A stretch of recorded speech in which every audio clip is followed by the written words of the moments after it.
Okay, members of council, I'd like to call the meeting to order for November 4th, 2019. First item on the agenda is a presentation or discussion from Republic Services. I'm going to turn this over to Gary Gillespie. Maybe you can introduce the guest.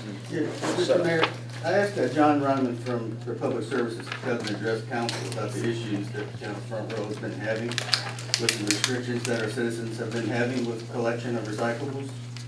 And recycling is an important service that we and our citizens care about keeping viable in our community while making it as less painstaking as possible so that our citizens will not think twice about whether to do it or not.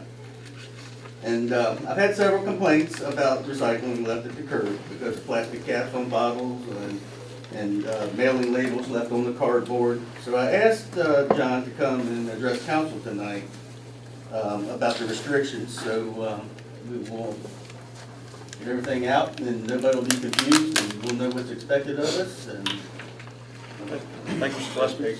John, turn over to you. Want to go? Okay. Good afternoon, good evening. We appreciate, I'm Nathan, I'm the general manager. John works over the whole area. Okay. So they asked us to come out and just kind of talk a little bit about the recycling.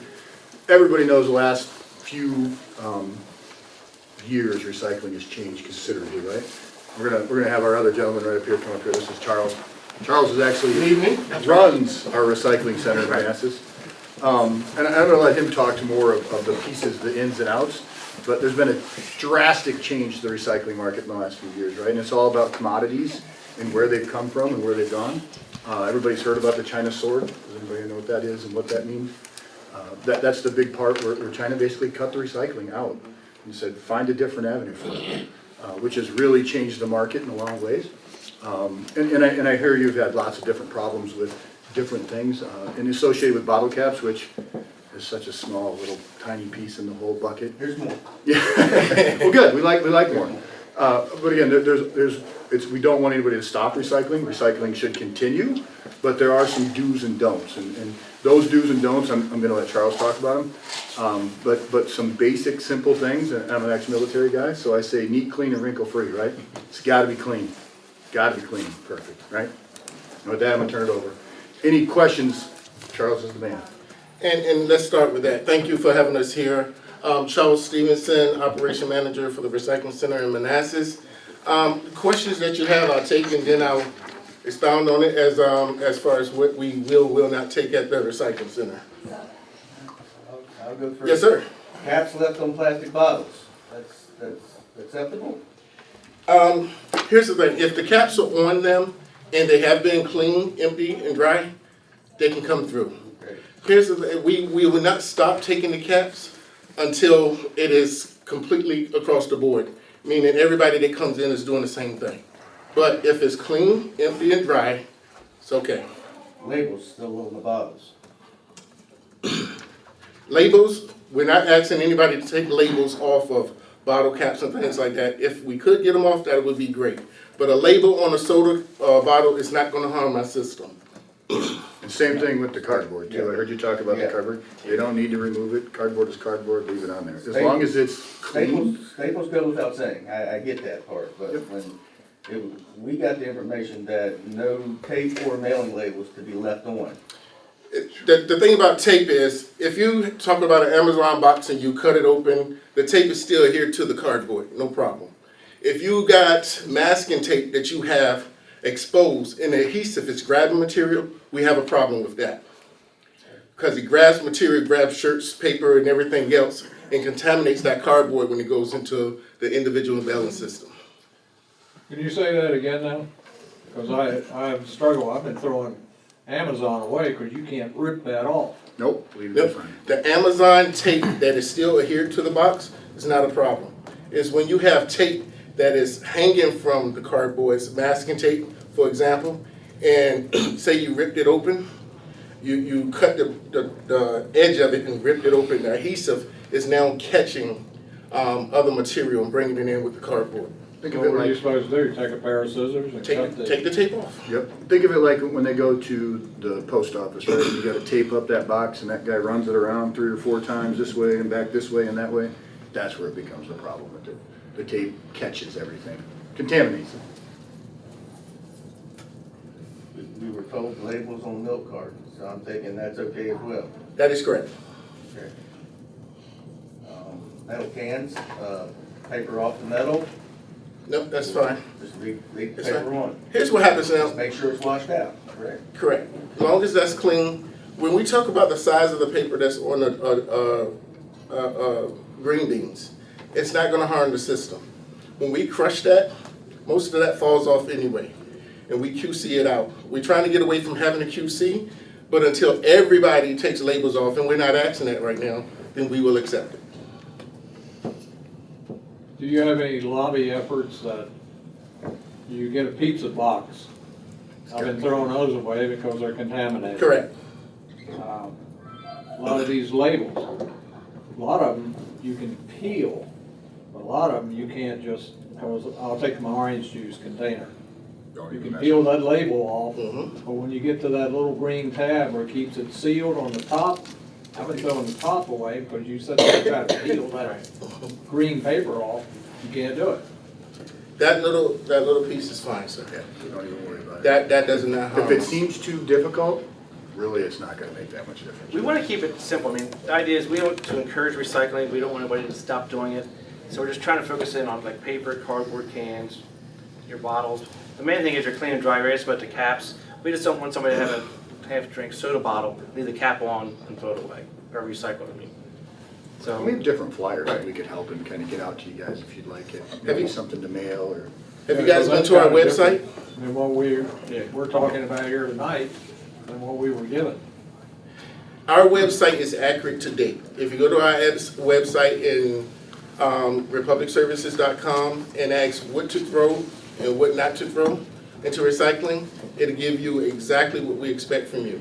There's at least 100 videos that we have out there, Recycling Center, Republic Services right now, explaining why we ask you to take one item out instead of another.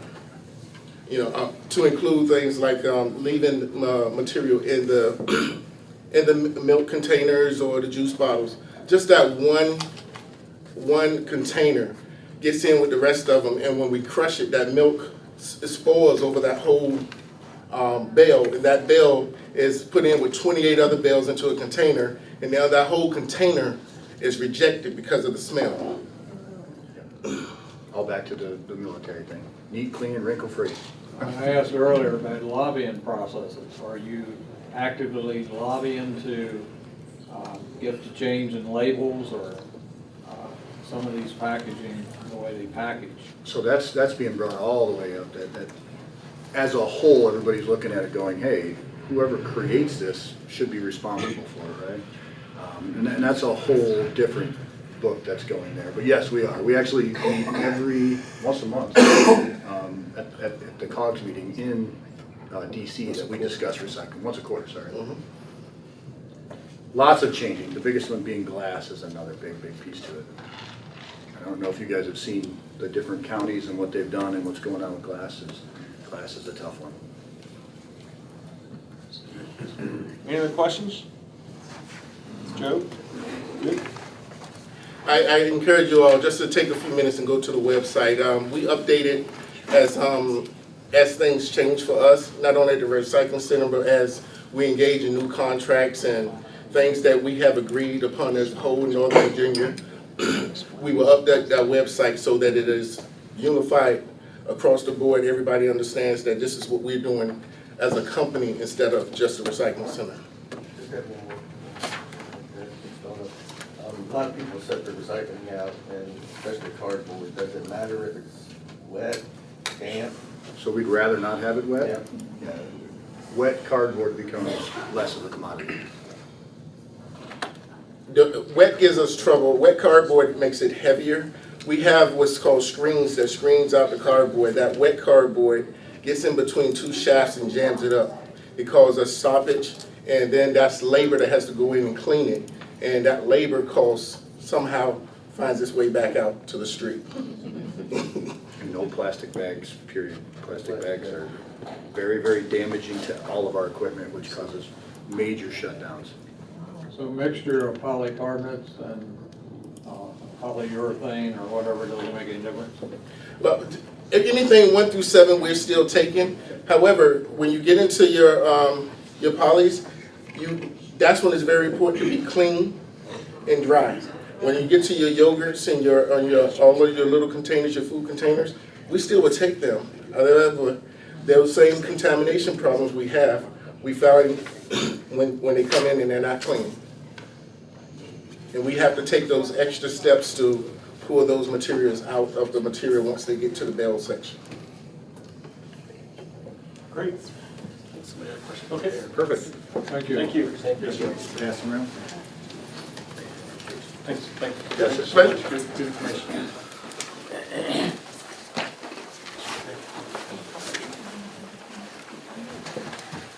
Okay, next on the agenda is safety plan for Kerford Avenue. Joe? Yeah, Robbie's prepared a presentation. He's taken a look at, this was one of the goals that come out of the August goal-setting session on a safety plan for Kerford Avenue. He's taken a look. There are a few issues. I won't steal all of Robbie's thunder here, but we do have a plan that can address the immediate safety needs, as well as he's taken a look at what council requested at the last work session with curb, gutter, and sidewalks. So I will turn it over to Robbie. Mr. Mayor, members of the council. Like Joe was saying, one of the council goals was to look at the Kerford Avenue safety improvements along the soccer complex. We looked around, talked to some other towns and counties. In talking to Winchester,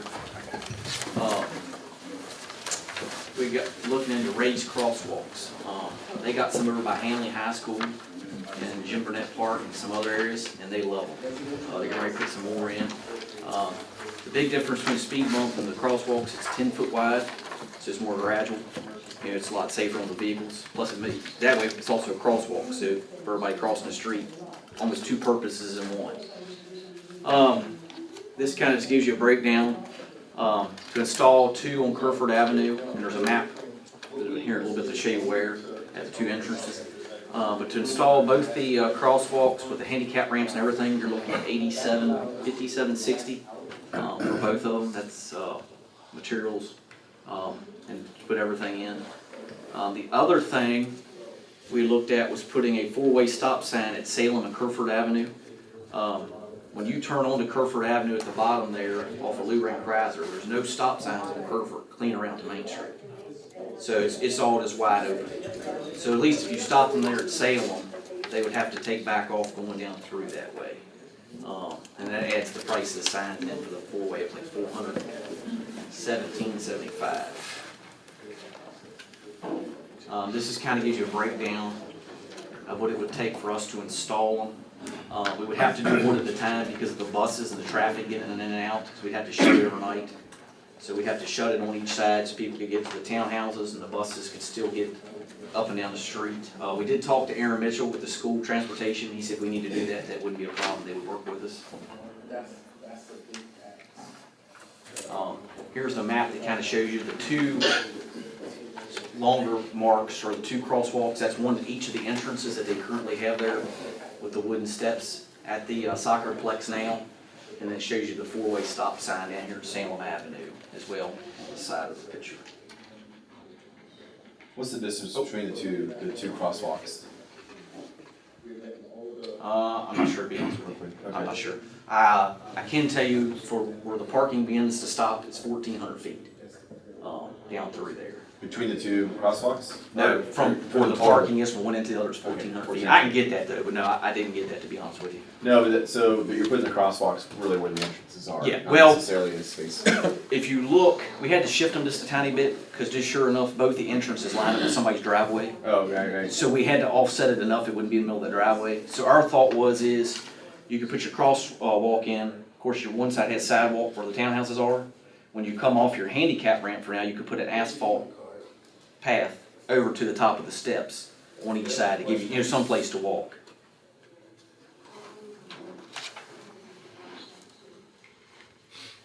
This just kind of gives you a breakdown, just kind of shows you.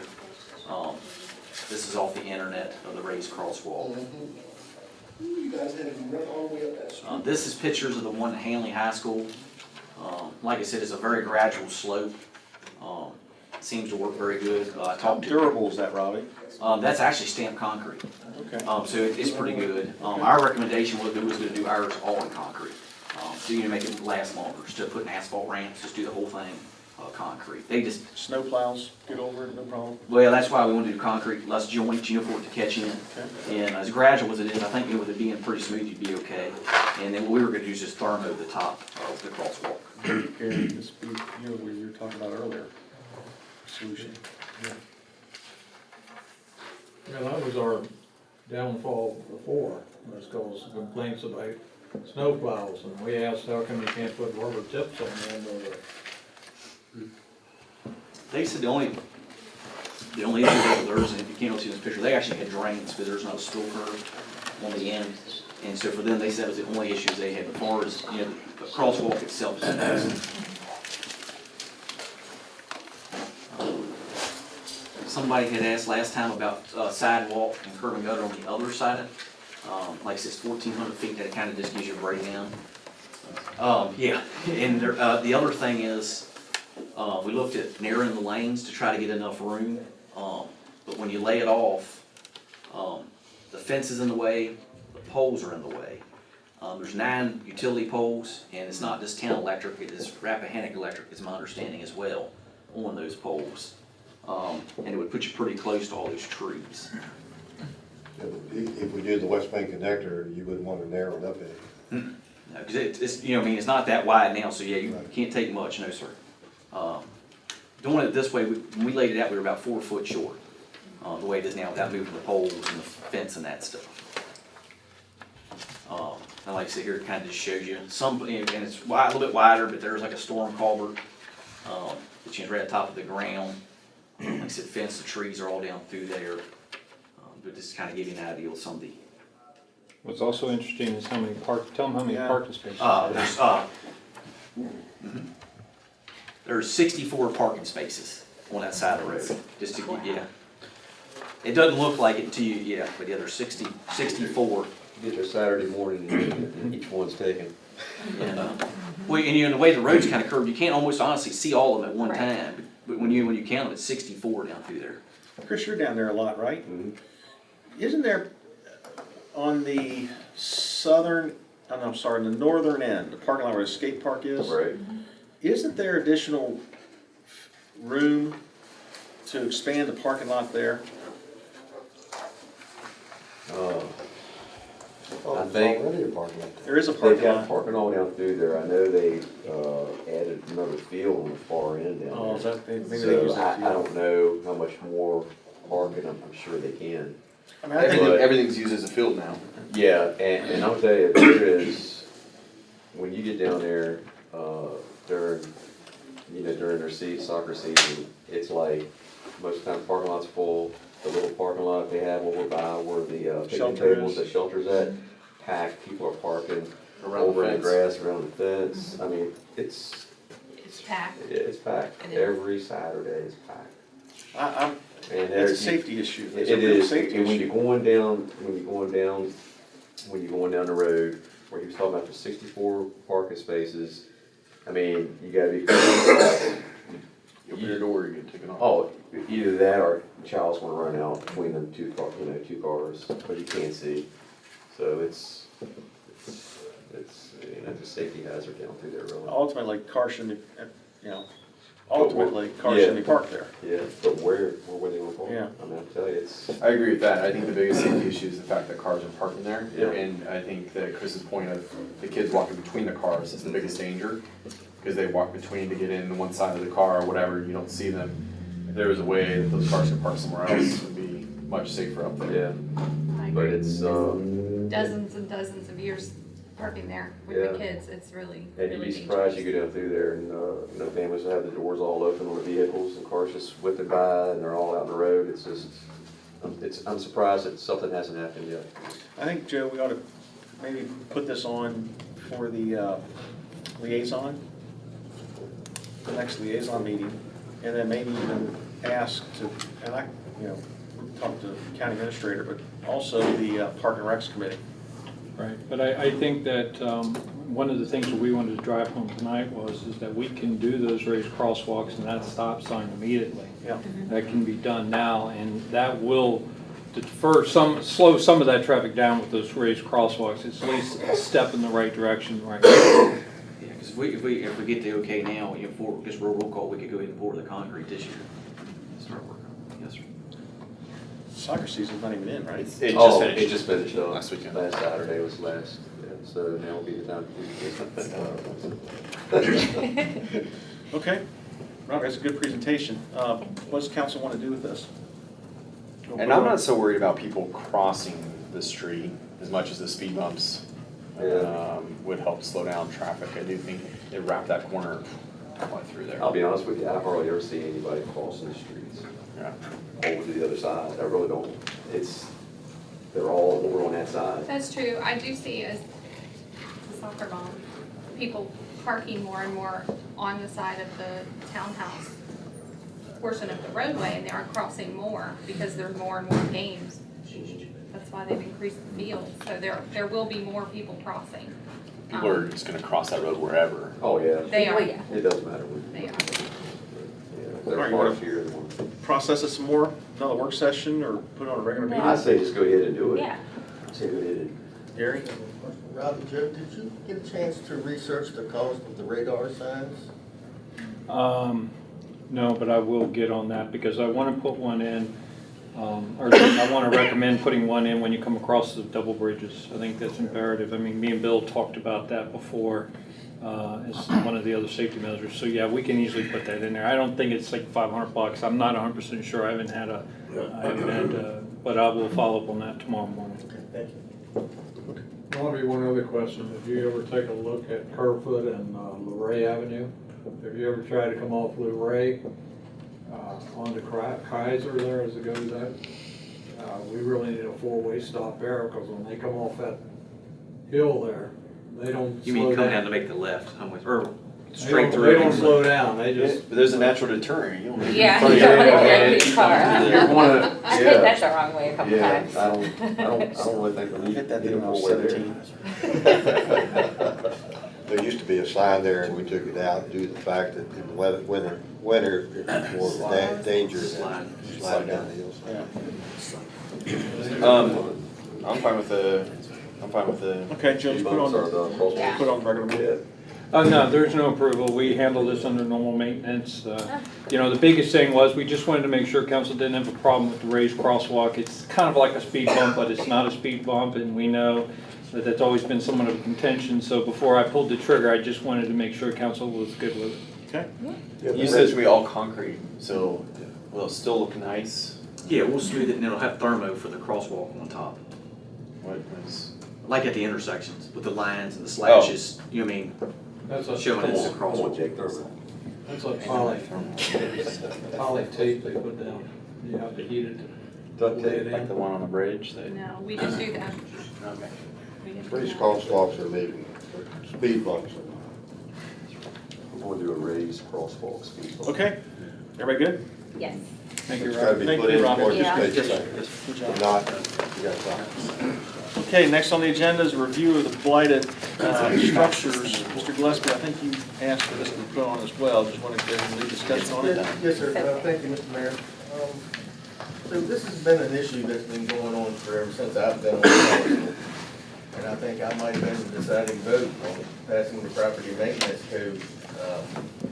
You know, all my votes on council, I've had pretty perfect peace with, except this one. And I've been increasingly concerned because I'm totally against growing this out of government unless it's absolutely necessary. With the addition of the property maintenance code, I see the probability that our town may likely add an entire new department to our government instead of looking for other options. We have not been able to find funding for a property maintenance department as of yet, but make no mistake about it, once we start this, it's never gonna go away. It's just gonna cost more and more every year. And I've often said that, you know, we don't have to reinvent the wheel. There are a lot of localities that have gone through the same issues with derelict buildings that we can learn from. And I think the way that Loudon takes care of their derelict buildings is the most effective way to do it. But I would like council to think about possibly adding additional language to our code, which would reduce the number of derelict buildings without having to add an entire department to our government. Thank you, Mr. Gillespie. Mr. Napier, do you have anything you wanted to add to the subject? Yeah, and I think Councilman Gillespie for bringing this forward. Under the Loudoun County ordinance, the way they do it is, and it's allowed by state code, blighted property or derelict structures is individual property which endangers the public health and safety because it violates minimum health and safety standards. And what you do under this ordinance is you, the town manager or his designee, that could be the zoning administrator or whoever town council wants it to be, identifies a spot blighted property, and that's an individual structure or improvement that is blighted. And let's just say it is the town manager. He makes a preliminary determination of blighted property. He gives notice to the property owner. The property owner has 30 days after the notice to respond in writing with a spot abatement plan to address or fix the blighted property within a reasonable time period thereafter. If the owner does not respond within the 30-day period with an acceptable plan, the town manager will prepare a spot abatement plan acceptable to the town. The town council then passes an ordinance to declare the property is a nuisance.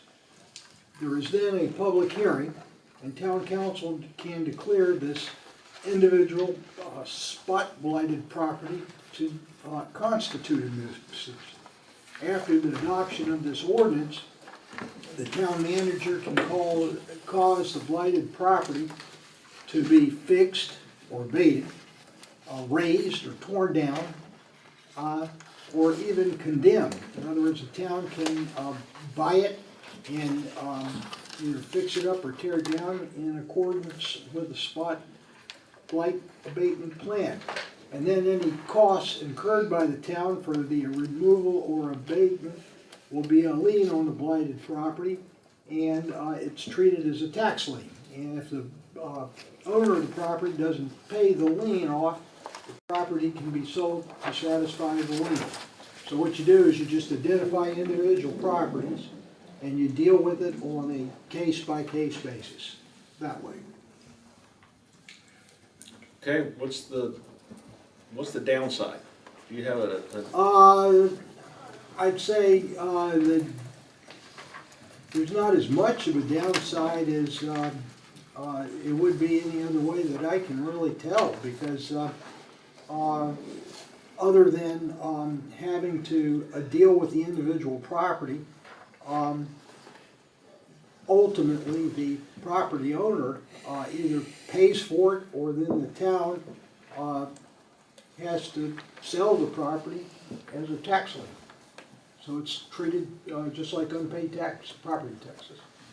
So based upon what Loudoun County has, we would have to come up with an ordinance that would spell all this out. Right. And would be fair to the property owner. I mean, we want to be respectful of property owners' rights through the process. And the property owner has a full opportunity to challenge it. If the property owner feels the town is overreaching, and the property owner feels, well, my property is not a nuisance, it's not blighted property. I assume there's specific definitions for blighted property that Yes. are more defined than what we had in our original. Well, what it is it says that it's a property which endangers the public health or safety. So you have to have somebody make that determination that it does violate. Who makes that determination? It would be like the town engineer or a building official or someone like that. Isn't that what we need now for our current code? Basically, yeah. But it's just a streamlined mechanism for getting it through the system. Gene? Doug, since we are a town and there's a municipality, does that apply since you said it's a county ordinance? The town would have to pass its ordinance for this. And legally, we can do that? Yes. Because before, you know, we had the major problems until we got the new law. Because Yes. we were different than cities and different than counties. So Yes. now then you feel that we can go ahead and do it according to whatever this Yes. ordinance may be. Yes. Has it ever been challenged? It's in the state code, so it says any locality can do it. It's state code. Well, it seems, And sorry. state code goes into also, I mean, it pretty much covers everything. If you've got buildings that there's illegal drugs being used in, you know, and illegal acts going on, this allows, state code allows you to go in and take care of it this way. Well, we had discussed earlier that we were gonna do a trial, and nothing's ever come out of it. We said we was gonna do one building, find what we wanted to do, and see if it was gonna be challenging. Town council did that. Yeah, Right that's- now, Yeah, you under are- our current, You can do that, or you can declare it a nuisance if you pass this ordinance. past that ordinance. Right. So let's say there is sorry. No, go ahead. So let's say they're, hypothetically speaking, a rundown building on the corner of a prominent intersection. And, town council member or town manager can say, I view that as a blighted building or potential public safety issue. Mm-hmm. And then that starts the process rolling. Correct. And then the property owner could come back and say, hey, it's all boarded up. We're not letting people in or out. I mean, it doesn't look all that great, but you can't declare this as a public safety issue. And then that goes to legal proceedings, or that goes to? It could, it becomes a fact issue. I think that's gonna be the more likely scenario with a lot of these. It's designed to take care of spotlight in communities. I understand it's boarded up, but, you know, or they're, you know, the buildings have been boarded up, but they've been boarded up for, But if you've got a building that has rats or vermin or vagrant people can get in it or whatever, yeah. Do you feel this gives us, and thank you for Councilman Gillespie for bringing this forward, do you feel like this gives us more teeth in the current ordinance? I think it streamlines it in the sense that you identify somebody within the town administration who can make this determination, so it makes it easier to administer. We haven't already done that in our current ordinance. I'm sorry, I'm still trying to figure that part out. Our current ordinance isn't in our, that's the part we're hung up on? Yeah, we really haven't implemented anybody to pull the trigger on. Well, wouldn't it be better to go ahead and vote to have that one deleted, or however worded you want to use it, and then come back and repass this one? Because I don't think we want to have two on the books as an ordinance for the same thing. So if we're gonna do this, then we need to take the other one off the books. if this works, yeah, I would be for that. If this works, and it's worth a shot. I mean, I think that we could run into a big issue if we have two ordinances at the same time. If you do it simultaneously. Code amendment, right? I'm not, yeah, that's what I was gonna say. Joe, you've been wanting to get in? Yeah, I just want to say that this came out of a goal session in August, and staff's working on it right now. I think their end goal date is, their due date's probably end of the year, but they're supposed to be developing the steps that would take place with what we currently have in the code. And then we would have to pick one building to try this process out. So I know staff is working on that currently, trying to develop those steps of what'll happen on any structure that's in town. I don't know how that applies to what we're discussing here today. Using the Staff- property maintenance aspect. Yeah, with the of it. property maintenance code, yeah.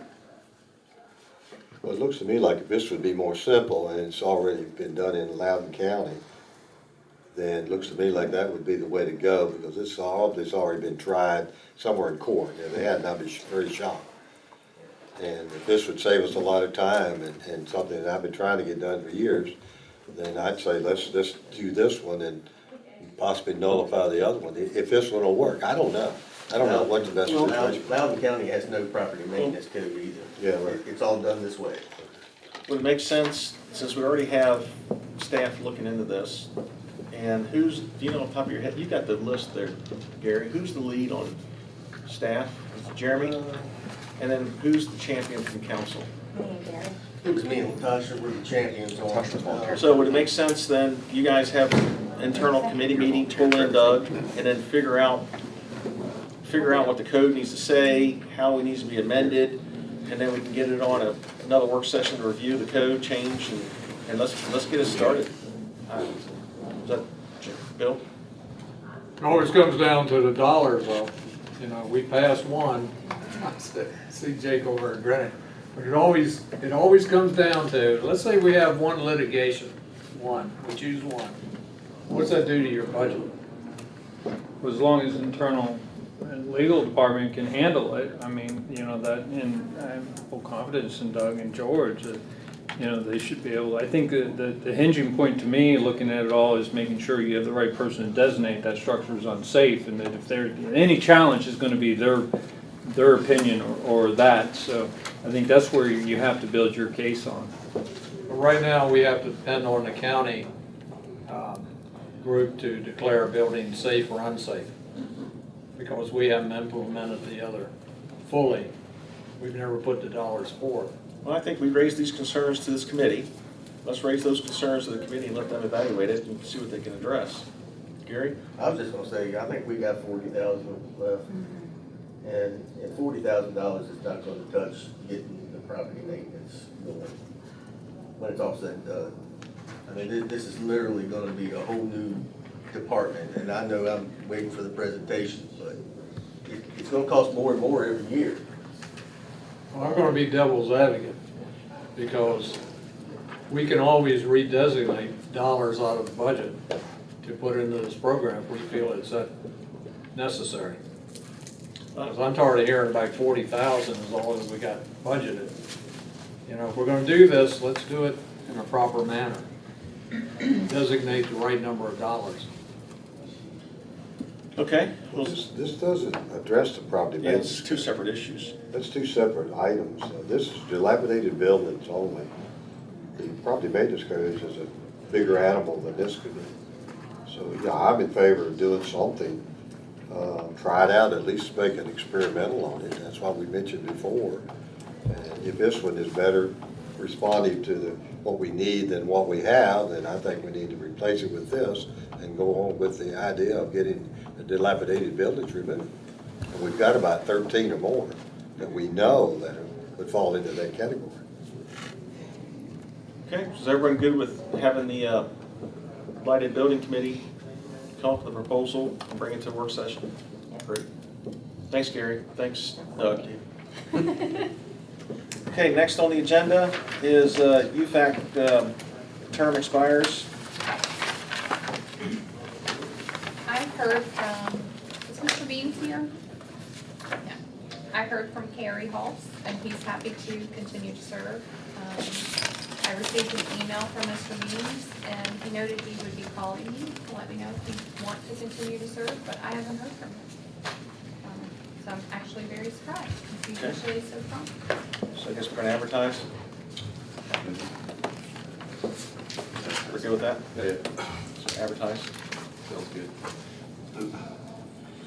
Okay, next on the agenda is discussion pertaining to the memorandum of agreement, the amendment to the voluntary settlement agreement with Warren County pertaining to the area known as Crooked Run West. Joe? This is something the council wanted to discuss. This came out of the last work session with discussion on Crooked Run West. And this really is the hinging point of that discussion that night on what the MOA and the MOU is with the county and providing residential, or not providing residential water to the corridor. So this is council's to discuss this and to see if they want to, if they're going to entertain residential water service to the Crooked Run West, and this agreement in itself needs to be modified or changed. Well, one thing is sewer. sewer's not spelled out. We have more of a sewer problem than we do water. I think it is In the last version, the last section of the sewer. capacity, I don't think it explains that. yeah. Well, what's the will of council?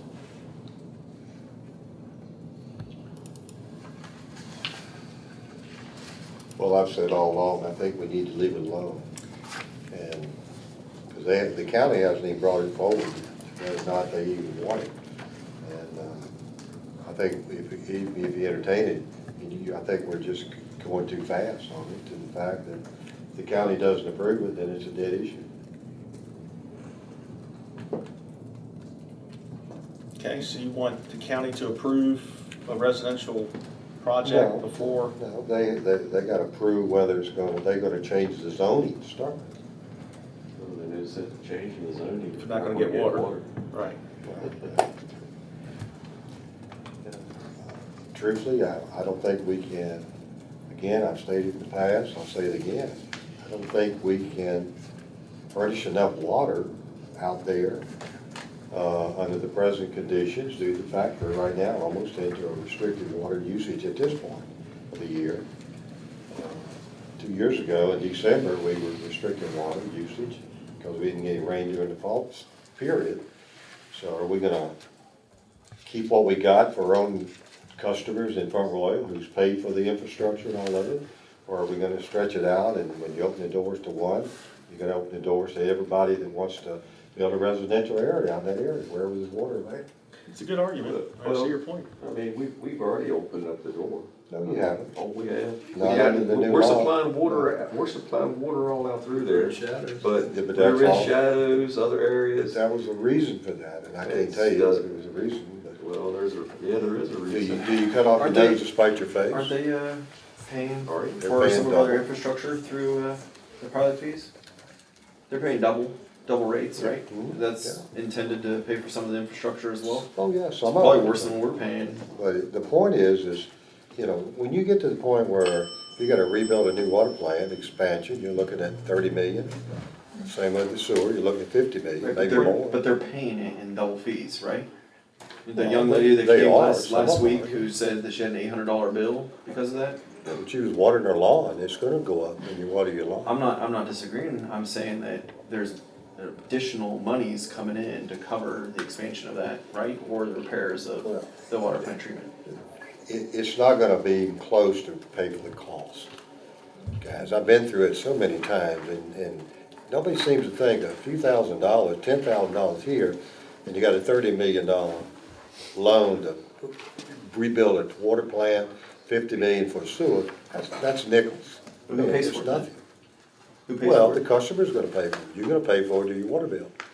Cause you're not gonna be able to That's get right. enough money, That's you're why not I'm gonna get spreading that enough cost out, money. so other people pay for it too, not just me. Yeah, but is it fair for us to expand the water to an area that we don't have to? And then later on, cause every person, a citizen of the Front Royal in town, pay the cost in order to be able to give them water? Everybody's paying for it, is my point. No, I'm not saying that. I'm saying it's not right to make it, if you send it out in that area and my water bill goes up, I'm paying for the cost. That person's not doing it. They're are paying a little, but it's gonna paying come right double back fees. on the taxpayers that's already paid for it originally. What about if we don't extend it out there and magically tomorrow, 300 homes are developed on FRLP's property? That's fine. That's our responsibility. They're in the town of Front Royal. So we're gonna have to pay the same thing, water rates would have to go up to pay for the infrastructure change, right? Maybe, but I don't think, right now, we got enough water to supply what we have in the town right now. No, we have enough water to supply a lot right now, we have up to 4 million Right. gallons. But if we take the water and put it out on the corridor and you open the door up, you'll never close it again. There's where your problem is. And I can tell you, if it goes to litigation, if someone comes in and says after you do Crooked Run, and they want water out next to Cedarville, there's water and sewer out there, don't you think the state's gonna require us to do it? You know doggone well they are. Well, why would they We've already require us to opened do it door. if there's not enough water? Huh? Why would they require us to do it if there's not enough water in the river to do it? if we're exceeding our capacity, how could they require us to do it? It's not the point of exceeding our capacity. The point is, we don't have enough water now that's coming from the river to supply our citizens right now in the Front Royal area. I don't remember that. Well, we're almost on the restricted water. Now, what does that mean? Well, then why hasn't the state changed our requirements and lowered our threshold of what our max capacity is? Well, you gotta have to talk to DEQ. They're the one who tells us what our permits are. Right, that's what I'm saying. And So- they're not gonna tell you, and not gonna give it to you, I can tell you. I mean, Robbie can probably tell you if he's still here. Well, let's, I'm not for, supplying water out there to Crooked One run west. I want that to stay commercial, but, I mean, I think we're already supplying water out to these other areas, and I think if somebody did come along and want to sue us for not providing them water and sewer, I think they got a good case, because we're already supplying water and sewer, Blue Ridge Shadows, all out through those areas. So, but I'm not in favor of giving them water, if they change the residential, but I think it's, we just spent a lot of time talking about water, and what we have is real sewer capacity. oh I mean, that's evident today. Well, with one without the other, it's useless. I understand, but we have a real sewer capacity with our I&I. Yeah. What I have been after is, I just want to give a business direction, and I feel as if we haven't done our job to the Crooked Run developers in denying a request for water, to supply water in the corridor. If we're gonna maintain the MOU as it is, MOU says we have the discretion to determine whether we're gonna supply it or not. We have to ask the county, of course, get permission from the county, but what's the will of council? Do you guys wanna punt this some more? No, I You don't wanna want talk about to it do it some at more? all. Can we not talk about this anymore? Like, I don't Exactly. think, That's we don't what have I'm enough people on council that are interested in supplying water. So- None of us are interested in supplying, So- there might be two, I don't know, there's two undecideds that haven't announced where they stand. So I don't wanna put words in anybody's mouth, but I think if we continue just to drag this to work sessions, we're not being straightforward and just saying, look, we're not interested. Like, just say that, we're not interested, and let's move on with something else. And who even says that the county, even if we said yes to supplying water out The there? county's gonna say, Yeah, yes, that's this right. county might even say, oh, we're not gonna change it from, commercial to residential, so. okay, so Doug, we don't need to have a form, we can do it administratively. Or do we need to need to have a regular meeting and formally send a letter? The way I understand our water policy is, the county has to first make a request, and I don't think the county's done that, but just to clear the air, why doesn't the town just, town council just say there's no support, no, majority town council support, and, leave it at that. I thought the county did request. No, the In March. developer made the request, and it has to go to the county through to us, but no, the county has not weighed Yeah, in and either way. it came here too, because everybody was mad that the developer was talking with the county, but not us, when we're the ones supplying it, so then they came to us, and now we're saying that they should get that request formalized through county, I mean, We've been jerking, it's just. Yeah. Too much red tape, I just say. Well, the no. county should have came to us and said, hey, we got this developer, blah, blah, blah, what do y'all guys think? But, the county just throws it on our lap to make us look like the bad guys. Okay, so Doug, the letter you just suggested, does that need to be formally approved at a I regular think meeting? it could come from the town managers just saying that it's, there's no support, no majority support on town council because it's not been formalized, the request has not been formalized from the county. Is everybody good with that? But does that give false hope, that if they go back through to the county, that they have another chance to do it? I think it has to be, And let's just. we're vote just on not doing water. Let's just put it on it Monday night. then. there's Put nothing, it on the agenda. there's nothing really to, there's nothing to vote on, I mean, I think it's just it seems that the will of council is that, there's no interest in extending water out there, and I think that needs to be, that's essentially, and respectfully, I don't think we've necessarily brought this to work sessions and then belabored the point. I think we've done our due diligence in evaluating our water capacity, and the development. I think it was nice that they came and did a presentation to say, why they're doing what they're doing and their hopes of the project. I know there's many different opinions on that, but I think that was all important pieces of information that this council needed to know in order to make the decision of whether or not to extend water out that direction. But it seems to me that, to Councilman Latasha's point, is that this is not something that council even has the appetite to do. So stop jerking around and just tell them that. I think we just make that, Yeah. Okay, Bill? Mr. Mayor, back to your question on page 4 of 9 on this Crooked Run West, what I've read was, if you look at it, it says, anticipated to require an average of not more than 40,000 gallons per day of water usage. We always talk about water, but it says no more than 40,000 gallons per day of water usage and sewer discharge at full build-out. So it does take in sewer. That was my point. Yeah, So if you use 40,000, you expect 40,000 to come back. because it's a tight system too. Yeah, not including rent. The one thing that that I do want to say though is we're talking about sewer, and I think that this town does have a major problem. I think Gene keeps bringing up the tremendous costs associated with that, and I think that we're gonna have to start getting a little bit more creative and perhaps a little bit more open-minded about how we're going to achieve paying for that. We keep shutting down developers and dragging out processes for 6 months to a year. It's gonna get hard to get the funds to pay for these kind of infrastructure growth or development. We're not gonna be doing it on 3 houses a year or 4 houses a year. So at some point in time, like let's say we pulled the trigger on this tomorrow and there's $30 or $40 million that we had to pay. Who do you think's gonna pay for that? The current tax base in the town of Front Royal. So I'm just saying, we have to think about how to cover those expenses, because they're not going away. Ms. Thompson? Yes, when we were at VML, they talked about the different ways that they were going about this, and we have people that are going to be lobbying to get more state-supported funding for those sorts of issues. So That'd be awesome. future, this might not cost as much, but right now, working with what we have, it's tough. Yeah. Bill? Well, one of my major concerns is, as Gene keeps talking about, if we're mandated to build a $35 million sewer plant or upgrade the one we've already upgraded, then the biggest issue that Joe keeps reminding us about is I&I. Now, granted, we put $3 million in the budget for that. If we've got so much reserved funds and it's in this area, why don't we make it $5 million and take care of some of these real problems that's infiltrating the sewer system and take care of the problem? I mean, I think that's what we're hoping that fixes Yeah. it, but if it doesn't, and you had to pay a $30 to $40 million price tag tomorrow, and we keep telling people, we don't have enough water in this town, we can't build or whatever, what message does that send? And then how do you think we're gonna pay for that?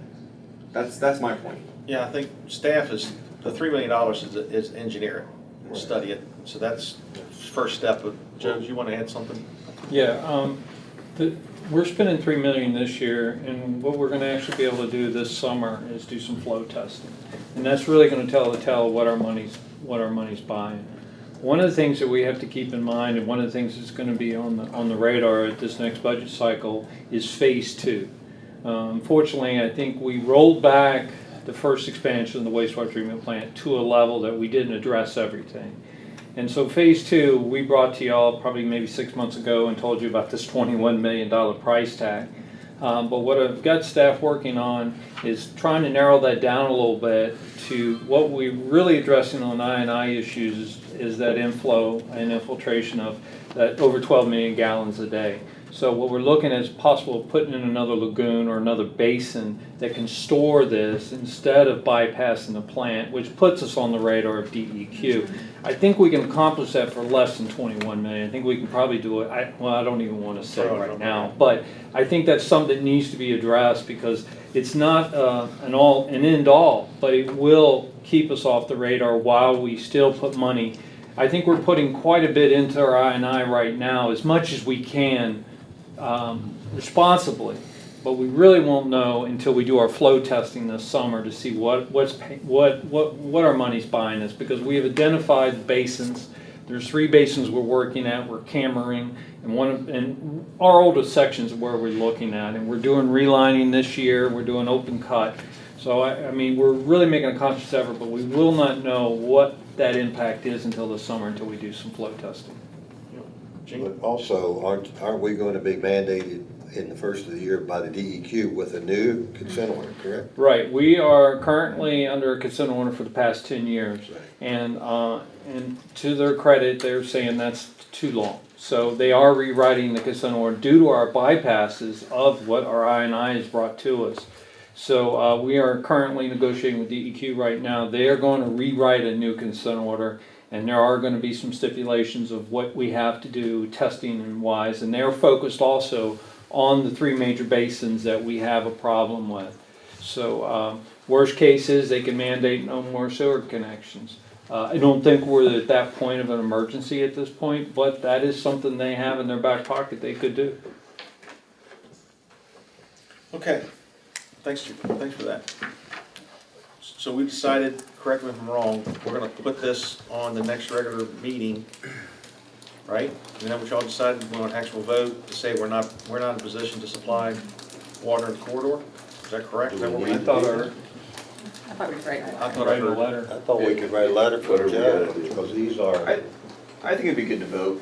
I think everybody needs to get on record of saying it, personally. I mean, if you guys don't want to, fine, but I personally like the record. Yeah, I agree. Okay, you good with that? All right, so we'll just put it on the next regular meeting. I guess there's no reason, well, is there anything you want to discuss regarding the water policy itself? I don't think there's anything, we just added both, kind of talk about them together. Okay, great. Open discussion, anything from council to discuss? yes, Mr. Mayor, I got a couple of questions.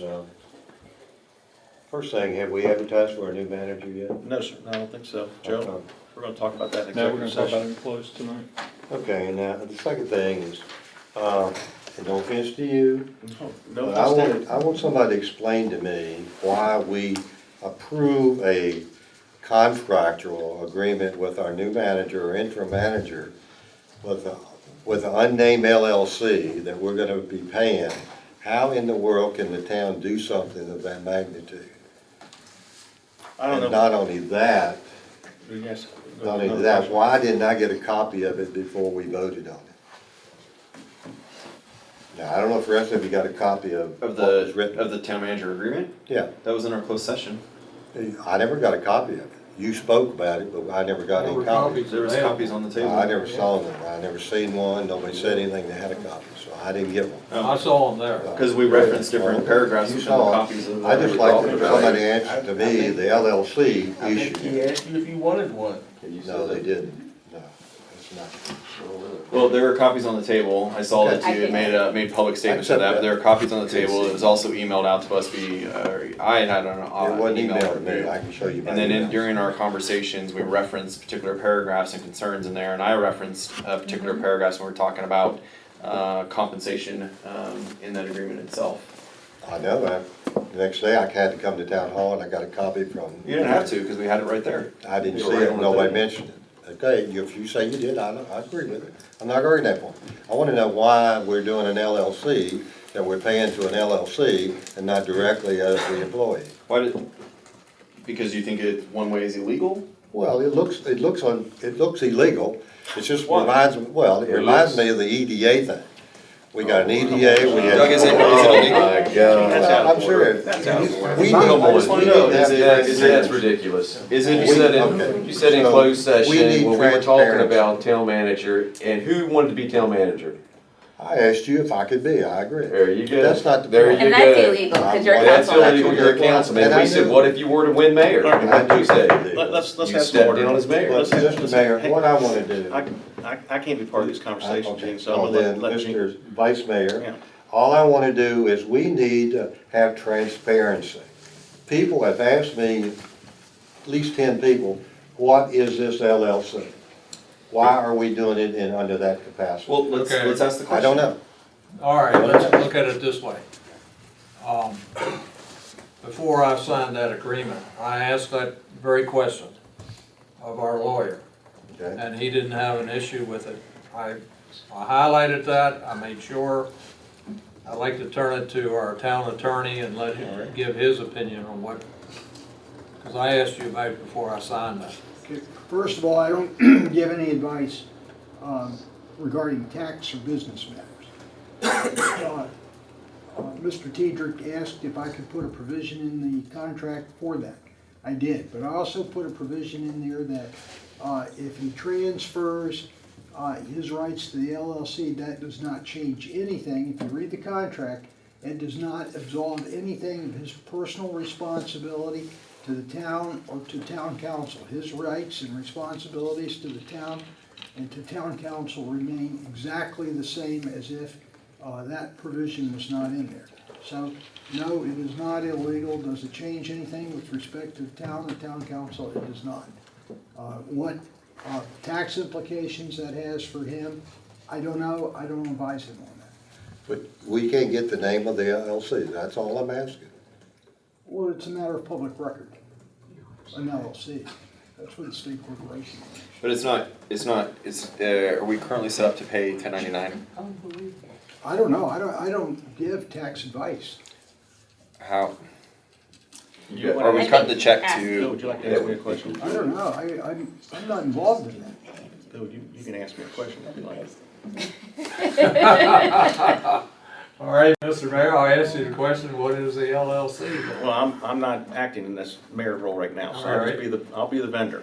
All right. So, the provision was put in, and Gene, you were more than happy to have called me and asked me. I didn't saw it, that's why I said. Well, I'm sure you didn't see it just before this meeting started. You're happy to have asked me.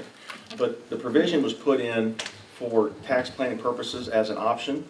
The company, the entity, in the event I'm not gonna do that. I had it in there. My accountant said there's other ways that I think we can accommodate it. I'm paying my own taxes. I'm paying my own benefits, my own health insurance, et cetera. I'm saving the town approximately $4,000 a month by doing it this way. So the provision was put in just to give the option, but the contract, the lease, as you saw, is made out in my name. So it's signed by me, and I don't think I think it's a red herring. It's not an issue. Can we get it removed and redo a document that doesn't have that stipulation in it? I don't see Because that is an being issue of necessary. transparency. It's an issue with who? It's an issue with Gene. It's an issue with, Okay, yeah. it's an issue with me, that's Issue with fine. the individual. I'll take Yeah, responsibility. if we hired another consulting firm that operated in an LLC, would that Yeah. be an issue? I don't know, that's what I'm asking, that's why my question has always been. Doug's already answered no. No, I'm talking about the name of the LLC. I'm not Well, talking about the the name LLC. would absolutely, if they were cutting me a check, the name's gonna be, if the LLC's, if the Be check's Matt being Tederick written, LLC. if the LLC's would be very public, so Okay, but it's not in the contract, that's all I'm saying. Why shouldn't it have been there? John Doe LLC, whoever that John Doe may be. Am I wrong in asking the question? Yeah, no, because it wasn't written that way. It wasn't written that it's getting paid as an LLC. It's written as having an option to be an LLC. With no name. So there's no, it doesn't, I mean, it doesn't even matter anymore. It doesn't matter. Okay, to you it doesn't, to me it doesn't. well, most importantly to the attorney, it doesn't. It matters. So.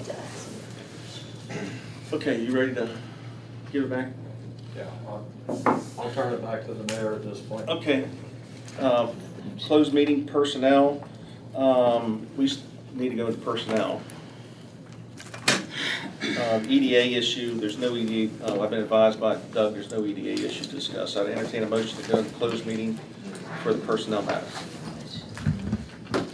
Mayor, I move the council convene to go into closed meeting for the following purposes: discussion and consideration of the prospective candidates for employment, assignment, appointment, promotion, performance, demotion, salaries, disciplining or resignation of specific public officers, appointees, or employees of town council, including an exit interview of town manager and what town council would be considering in a future town manager pursuant to section 2.2-3711.A.1 of the Code of Virginia. Second. Okay, any discussion? Been a motion properly made by Mr. Gillespie, seconded by Mr. Meza. Ms. Berry, roll call, please. Mr. Gillespie. Yes. Mr. Holloway. Yes. Mr. Meza. Yes. Mr. Seelow. Yes. Mr. Tewalt. Yes. Ms. Thompson. Yes. Okay, we're in closed session.